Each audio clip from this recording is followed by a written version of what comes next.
Yo, what's good? It's your boy J Vision back up in this thing with no other but my brother from another mother, T the Music Plug. And we're here to give you a proper review of Mr. Oklama, aka Kung Fu Kenny, aka Mr. Morale, aka The Big Stepper. So, for his new 5th studio album, Mr. Morale and The Big Steppers. Now, I know what y'all wondering. Jay, where was you at for the first reaction? Well, I don't know. Let Mr. T the Music's Plug explain my absence from the first reaction. Bruh, niggas was taking forever. Nigga, I was just at trying to work. get the video. He was at work. He was at work, and I was just trying to put the video out. I was trying to get the video out, so that is why he was not there. It's my fault. I was rushing. Listen, people. Yeah, it's on me. Clout is one hell of a drug, okay? That's all I'm saying. Even your own best friends will turn on you. I can't please everybody. We're here to talk about the album, man. What we gonna start off first? We're gonna start off production, lyrics, concept, overall themes. Matter of fact, let's start with overall. How did we feel after a couple of listens to the album? Cause I ain't gonna lie, I've been listening to this album ever since it came out. I haven't played nothing else. So I feel like I've got a good sense of where I stand on it now. But how do you feel? Pretty much shit. It's grown on me since the first time I heard it. I liked it the first day I did hear it, but the thing about it, it was just like certain songs on here where I was just like, I don't know, like production wise, like these gonna have to grow on me, or like just the way that these songs are made, like, you know what I'm saying, lyrically and stuff, they gonna have to grow on me. Like what was it, the song Count Me Out, you know what I'm saying? That, like, the way that chorus and stuff is set up in that song, it's kind of just, I don't know, I feel like Kendrick can come up with better choruses, you know what I'm saying? Like this, I feel like with this, I ain't gonna say he went for a more commercial sort of sound, but it's like this, like, you remember what we was talking about, we were saying like this sort of reminds us of like God from Damn. Like this album is just full of just gods, goddamn. Like that's literally what it is. And it was like, you know what I'm saying, like we said, like that's one of them songs on Damn that we will probably skip. So it's like, you know, listen to this album, it'll be kind of difficult to get into at first. But yeah, bro, this shit has grown on me a lot.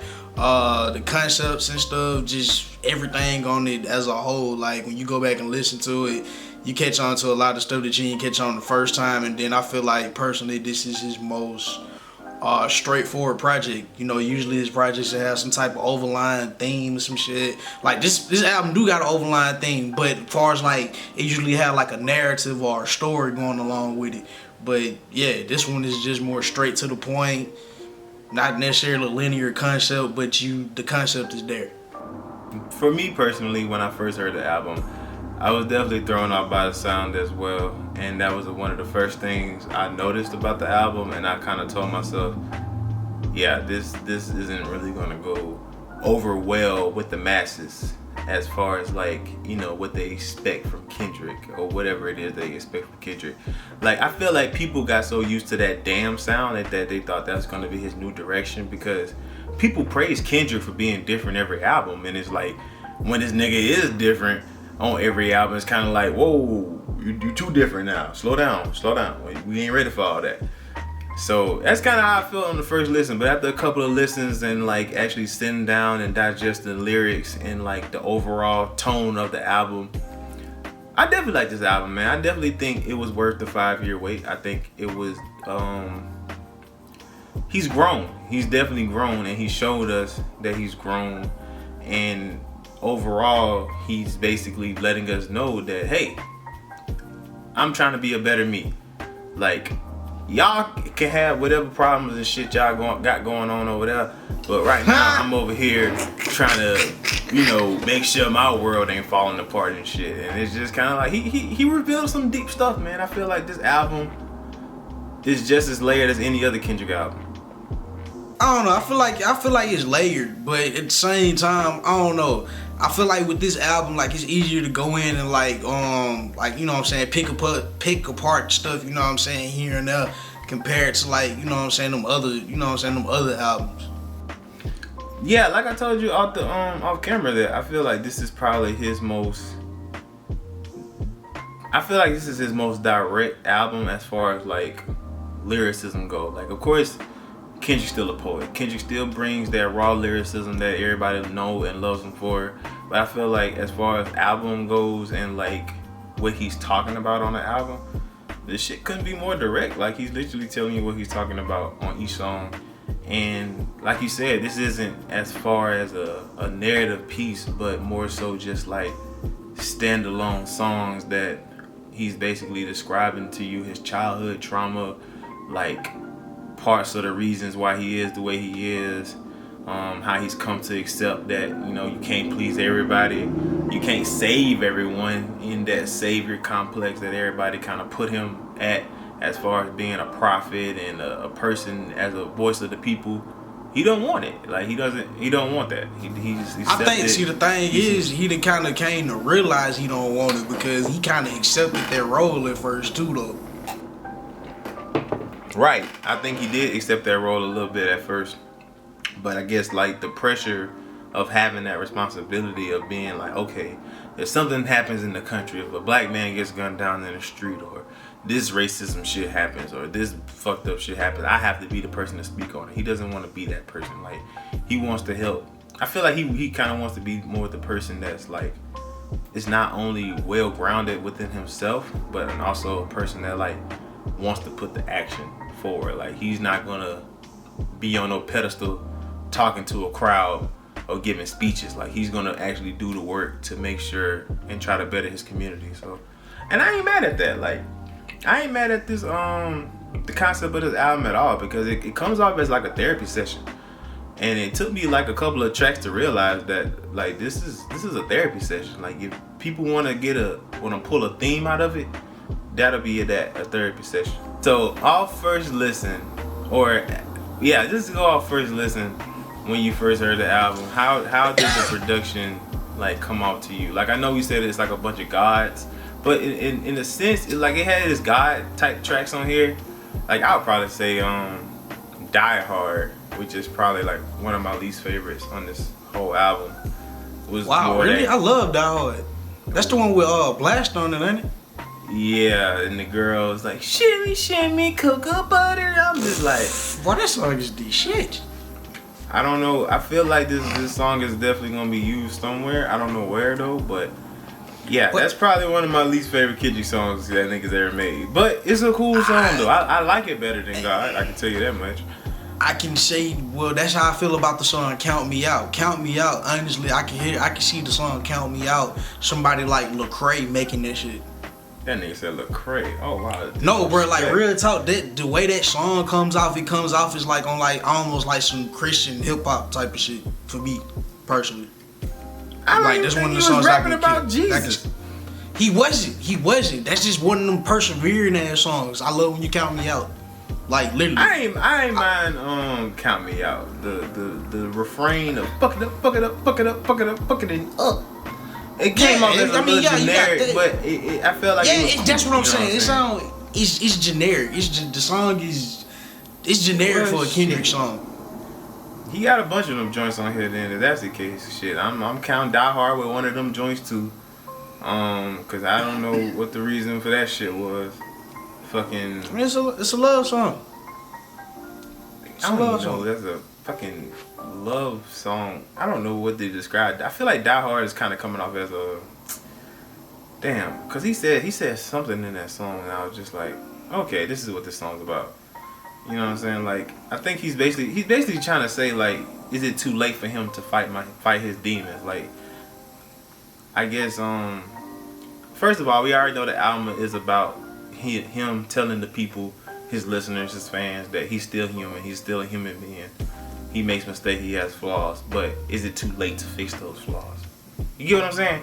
Like, he's asking, like, yo, I know y'all looking for me to come save y'all, but can I save myself first? Is it too late to do that? Or should I've already, like, mastered that? That's what Die Hard comes off of, come off as. And that's cool. Damn, I thought it was, I honestly thought it was him, like, coming off the song Worldwide Steppers, where he's talking about, you know, his infidelity with white women and stuff.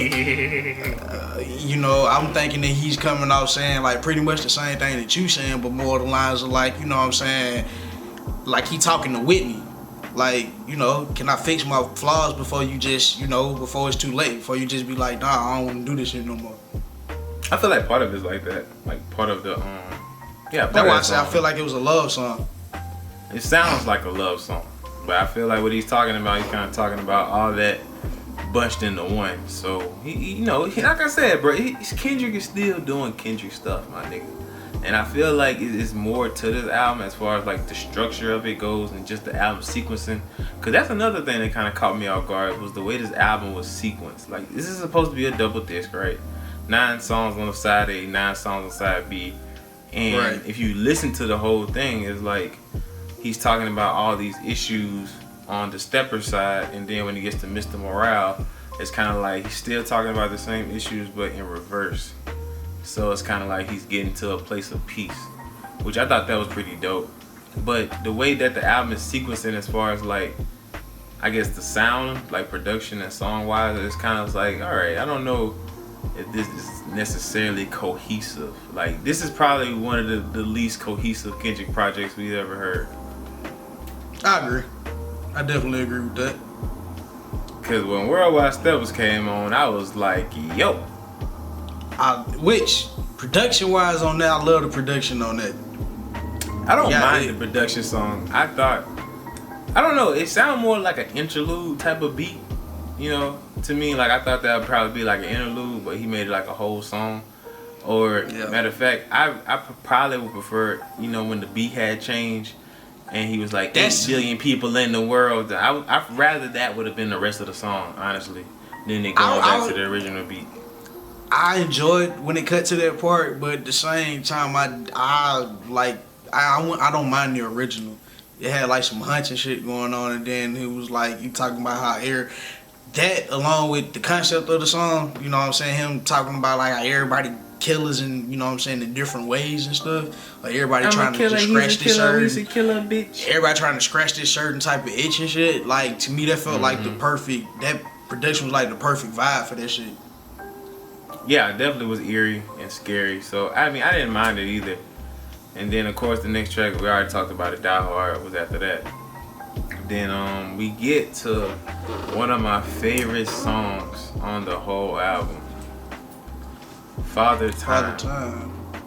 Dog, when Father Time came on, that's when I was like, all right, now we about to get into the album. Like this is the Kendrick I've been waiting on. And he definitely delivered, man. Like Sampler came through, delivered on this his soft ballad. It's been a while since I heard from Sampler too, man. You next up. We waiting on Shit, you. everybody, man. He ain't the only one. Facts. But I love the nice pianos, the nice boom bap drums they had kicking in, the little distorted vocals they kind of had Sampler on. It almost sounded like he was in a concert. Oh, them running wake ups, talking what the dirt cops. So I'm just like, ooh, this is, yo, in the car, dog, that shit goes crazy.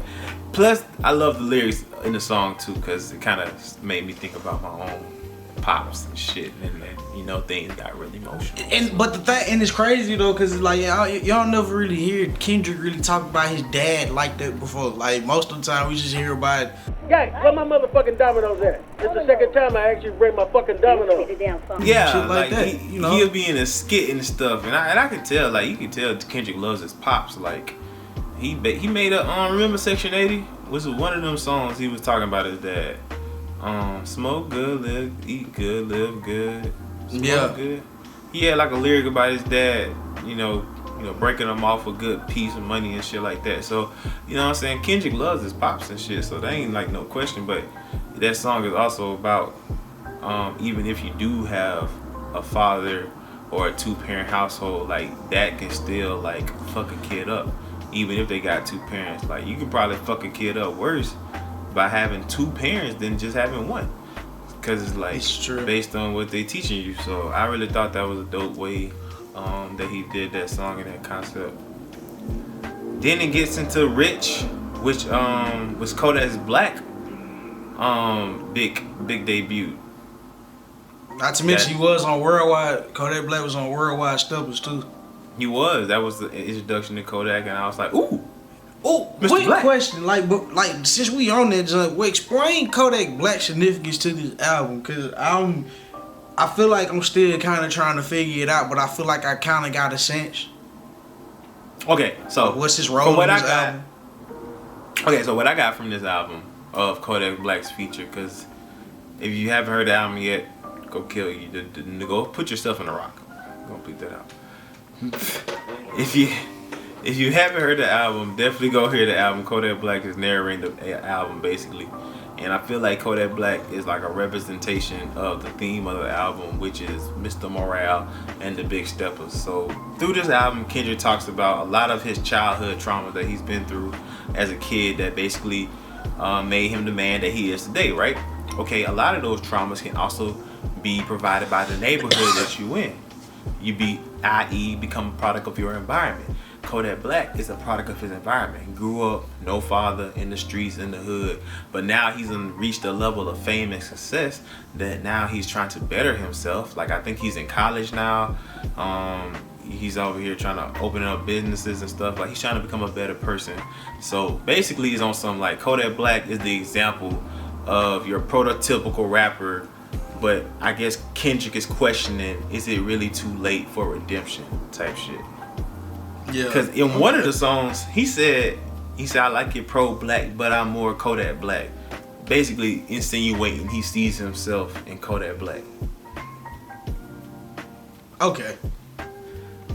And I think them niggas like both Hebrews or some shit like that. But that's besides the point. But yeah, I think that's my reasoning on why Kodak Black is narrating this album, because it's like, because even on the Rich song, he was like, what you doing with Kendrick? What you doing with a legend? Like, you know what I'm saying? People basically plotting on his downfall because they see him as a stereotypical nigga, like he's not supposed to succeed. So they're saying like, yo, what are you doing here? So it's kind of like, yeah, man, get this nigga a chance to better himself. You feel me? Like, I understand people want these celebrities and figures to take accountability for their action, but it's like, how far accountability actually goes? You know what I'm saying? Like, how much do we have to keep holding these people accountable if they still trying to do right? You feel me? Ooh, speaking of accountability, we're gonna get to that down the line. We're gonna get to that in a second. Yeah, man. The next song. It's a slippery slope, man. The next song, Rich Spirit. That was one of my favorite songs on the yeah, one of my favorite songs on the CD. Production I wise, Rich it caught Spirit. me off guard. I wasn't expecting that. I like the message. Like, I don't know. I feel like he on like some humble shit, some humbleness, but he's talking the shit at the same time. Like, stop rich playing nigga, with me before I broke take to a phone. song. Yeah, stop playing with me before I turn you to a song. Bruh, yes, like Vince Staples would have bodied that joint. Like, that's the first person I thought about when I heard the beat. I was like, okay, then he on some real West Coast shit now. Some low key Long Beach type shit. But yeah, man, I definitely fuck with Rich Spirit. After that, it gets into accountability. Recry together. Oh, the one of the more controversial songs. I don't even say controversial, like more talked about songs. We Cry Together. That's an amazing track. I don't care. Front to back, that's an amazing song. Like, genius. Freaking genius, okay? Taylor Page, I know her as an actress. Other people may not know who she is, but she's an actress. She's not a rapper. And she killed that shit. Like, she did. Just the tonality, the emotion, the delivery, the rawness, the edge. She murdered all that shit. Shout out to Taylor Page. Kendrick came through, did his thing, of course. But you can, like, even though Taylor, I feel like you now knowing that Taylor's not a rapper, you can kind of tell that if you go back and listen to the song, it's because it's kind of almost like she delivering it like a dialogue or like a monologue. You know what I'm saying? Yeah. And Kendrick's on something more like he's rapping the bars, but she's delivering it like, nigga, this is a movie scene type shit. And I was like, I like how that kind of merged together so perfectly. So that was dope. You can tell, like Kendrick Lamar was rapping it. Goddamn, she was breathing hard and everything. I'm talking about one part. She lost her breath on one of them. She was like, "This is the reason why we actually had it." That was just like, oh, okay. That both sides made solid points.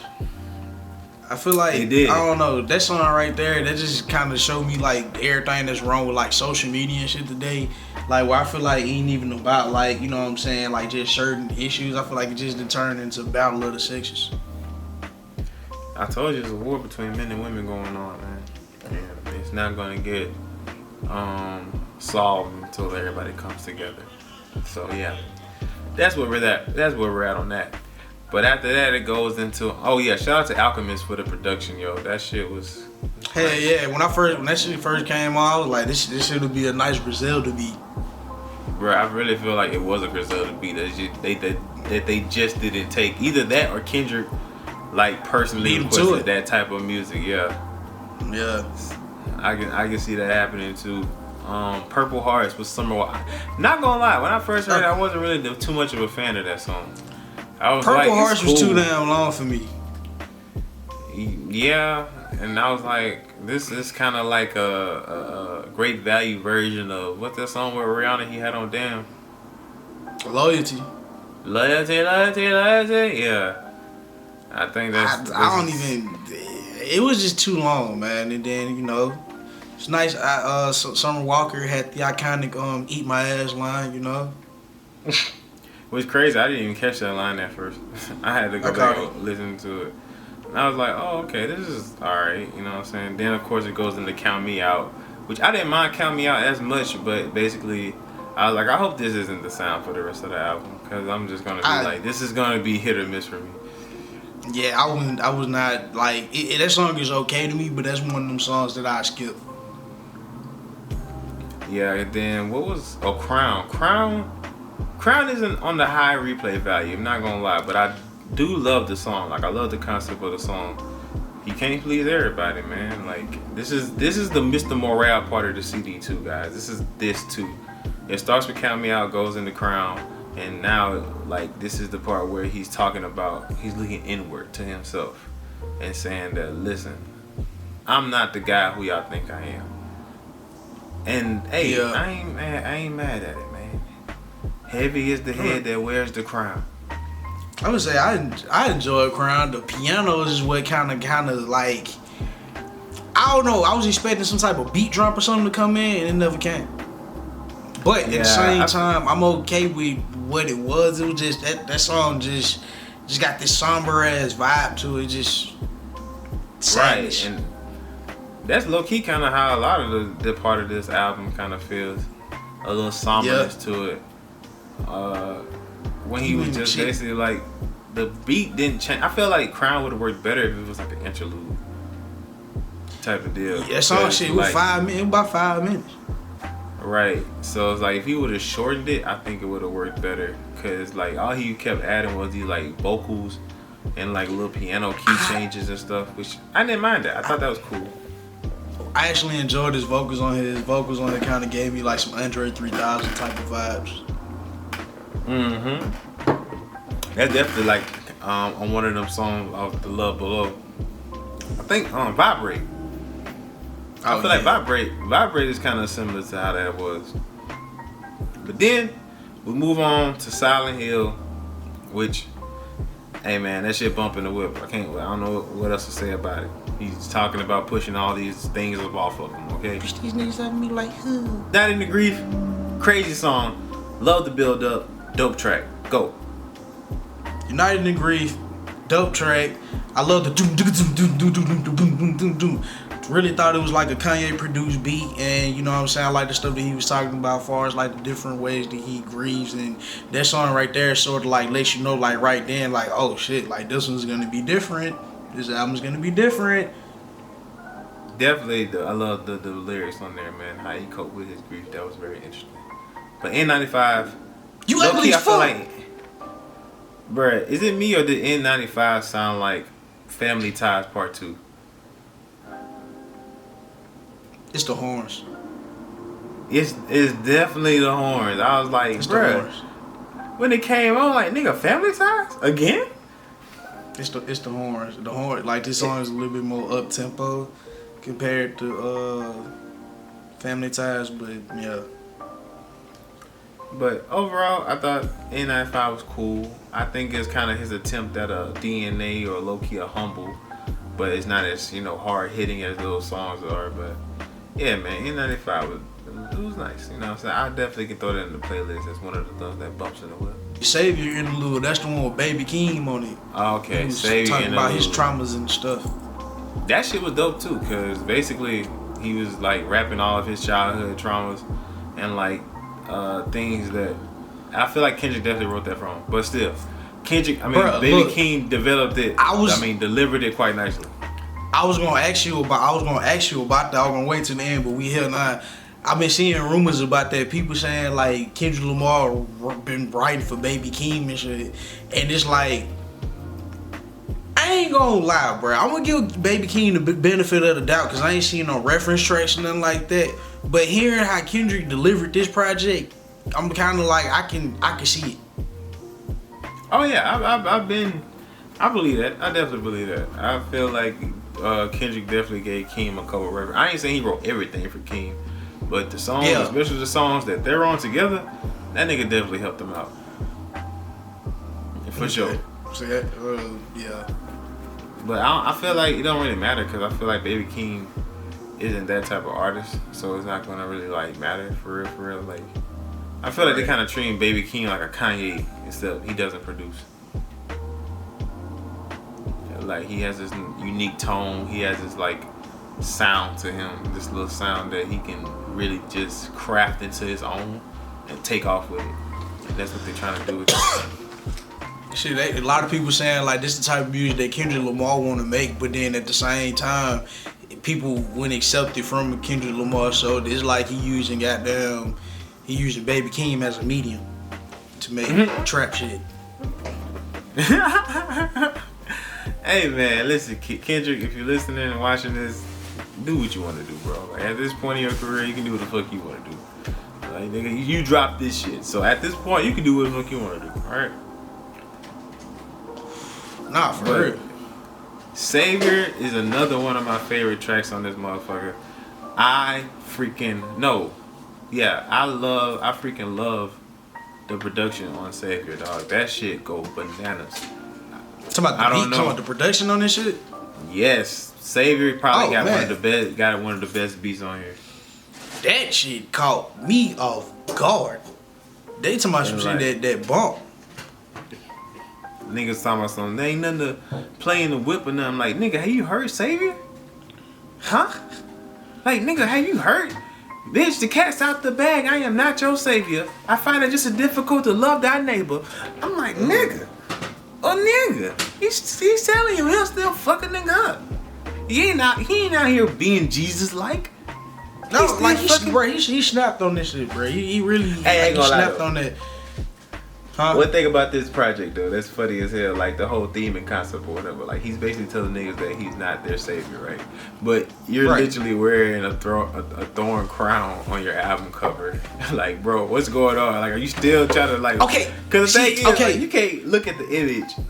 It did, that's the thing though. Even Cam kind of pointed that shit out. We was watching the N95 video. He was saying like, oh, he like posted up like, you know, like Jesus on the cross and shit like that. And he was like, oh, that shit kind of go back to that whole like savior concept and shit like that. And I was like, yeah, it kind of makes sense. And it's like, yeah, it's the irony of that shit. It's like, why are you doing this? Are you doing this? Right. So that's why I was a little confused on that part. Cause now I'm like, all right, do you want to be the savior? Do you not want to be the savior? Auntie Diaries. Yes, that was a shocker for me. I was like, huh.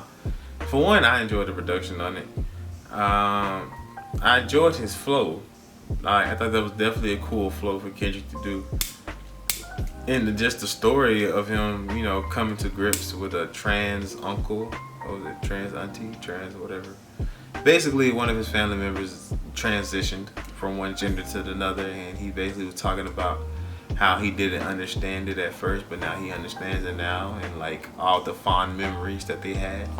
I thought it was pretty dope, man, about, you know, accepting people for who they are and, you know, how they feel. I even loved the refrain at the beginning that it took me a while to catch. The heart plays in ways the mind can't figure out. And I was like, damn, that is kind of deep right there.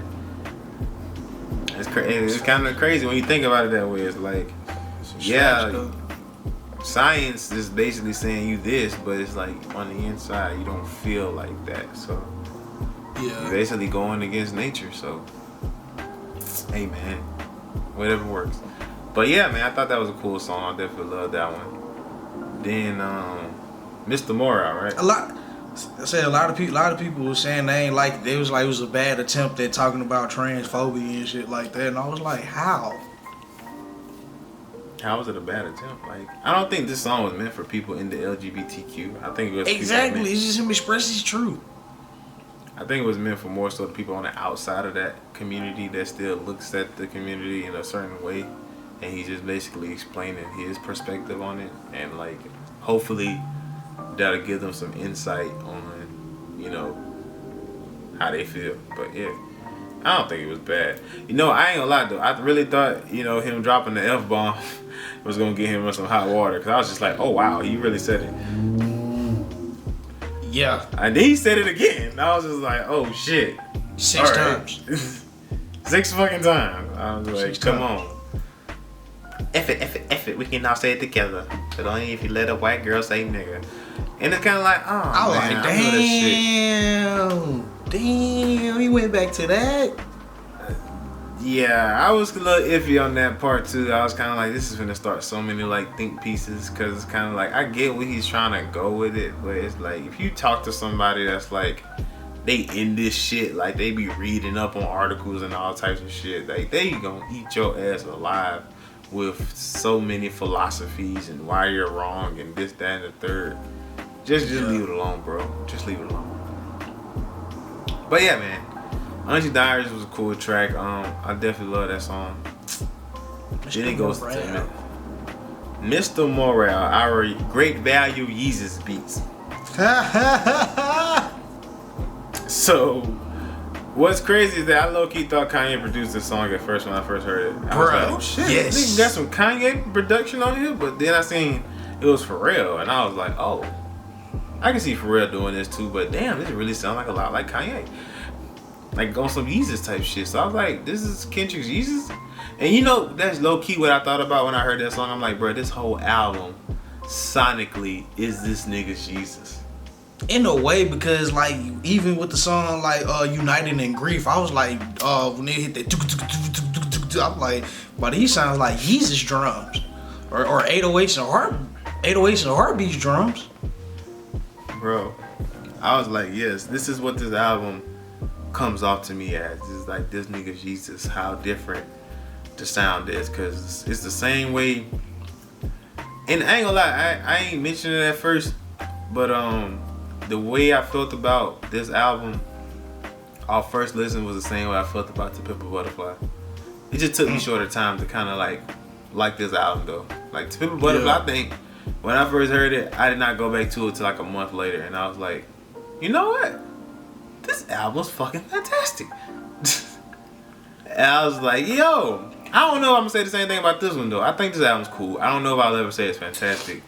I think it's just, you know, a appropriate album for where he's at in his time. You know, yeah. Mother I Sober. Yes, my favorite track on the album. Damn. I mean, my favorite. I know the most saddest song on the album is my favorite song. That shit blowed me, because I'm actually still trying to figure out like what's going on.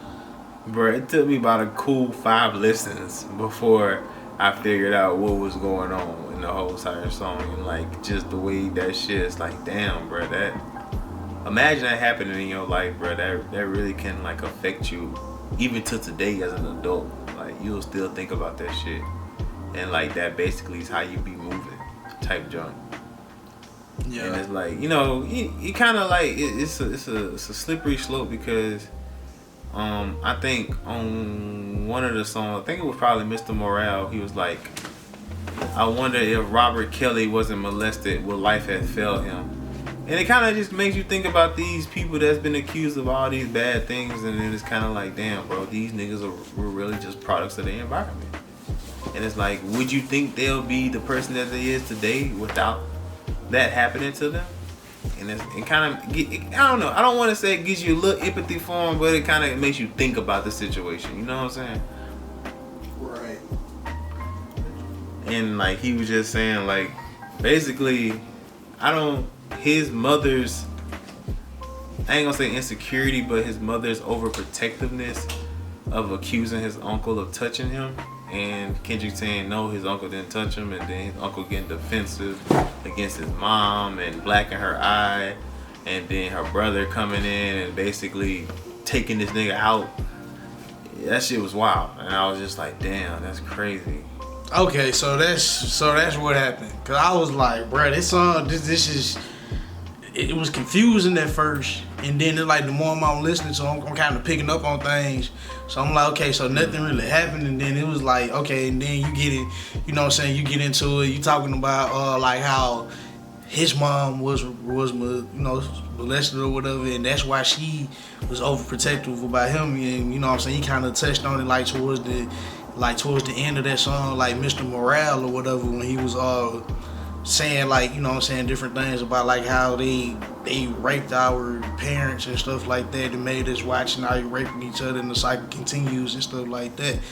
But that's why like with like, I don't know, this concept, like I kind of got the concept, got the concept from the jump somewhat, but it really hit home when at the end of this song, I think that was probably Whitney or whatever, when she said, you broke the cycle or whatever, you know what I'm saying? You broke the daughter was like, say thank you, Dad. Thank you, Dad. Yeah. Thank you, Mommy. Yeah, I thought that was pretty cool, man. I think that was a nice way to end it. I was like, all right, man. And it kind of really makes you think, like, damn, fool. Like, a lot of these rappers probably have been sexually abused, but they're not going to talk about it. Shit, we just heard, what's his nigga name? IDK come out and say he was molested. Oh like, shit! There's a lot of rappers out there that's been like, you know, molested and shit. And it's like it plays a part into how they are with women and how they are in relationships and shit like that. So shit, how they just move. It's a deep topic, and it kind of really did make me think about, damn, how them niggas used to make us rape each other in slavery. Is that really where it stems from? That type of behavior. But and again, you know, you got a whole bunch of other arguments too. But yeah, man, Mother I'm Sober. Definitely one of my top Kendrick songs. It's going in. Man, it was beautiful production and beautiful features and stuff. So yeah. Then we get to the final track, Mirror. I choose me, I'm sorry. I choose me. I ain't gonna lie, I thought that was kind of a weak ass ending. I was like, bro, what the fuck is this? Bro. But I thought the beat was groovy. Okay, so look, at first I did too. I was kind of a little iffy about that one, but now that I listened to the album a couple times, it's like, okay, this song makes sense in context. Production wise, you know what I'm saying? Everybody not gonna mess with it, but at the same time, it makes sense. But I still thought it was like a little anticlimactic. Yeah. I didn't think it was. I don't know. It kind of, bro. Okay, that's almost like how I felt about the what was it, J. Cole album, on the last album he dropped, that last song. All Season. What was the last song on All Season? The last song on the All Season, bro. It was kind of like this. That wasn't called like Hunger on Hillside or some shit. Some shit. Yeah, I know how it ended. It did end kind of a little somber and stuff, but this one was definitely a little bit more up tempo and like happier. You know what I'm saying? It didn't end dark like Mortal Man did. Or it didn't end, or like it didn't end crazy like Duckworth. Good Kid, Man. I feel like it was more of on a Good Kid, Mad City vibe, like, cause I think the official last song of Good Kid, Mad City, not the deluxe, is Real. Yeah. And that's when the album ends. So I think it was more on that type of shit. So I ain't mind it. I thought it was cool. I feel like I'll throw it in the playlist somewhere. I choose me, I'm sorry. I feel like I see this shit in like some old people commercial talking about a medicine. Right. I choose me, I'm sorry. They're gonna find some way to use it in the NBA playoffs. Watch what I tell you. I choose me, I'm sorry. Overall, man, I enjoyed this album. It's different. I can tell you that much. It's very different, but that's one of the things I respect about Kendrick is the fact that he is not afraid to push the envelope and try new things and just evolve his sound, man. And that to me will always be number one. Like, be brave, my nigga. Go forth. Be artistic. So look, I'm liking this album right now. Definitely a nice project. Comparing this to his other projects conceptually, like this is one of his most straight to the point projects like ever. Like each song has a particular subject it's talking about, and I feel like he does a great job so far as like explaining, you know what I'm saying, the stuff that he's talking about, whether you agree with it or you don't agree with it. Song wise and production wise, this is gonna be hard for a lot of people to get into, but at the same time, you know what I'm saying, it's just the fact that Kendrick Lamar, he one of them artists that keeps evolving his sound, like Jay said, keep pushing boundaries, keep trying something new. And yeah, so it's gonna be nice to see what he evolves into, and especially with this man like his last TDE album. So yeah, bro, I'm feeling this project.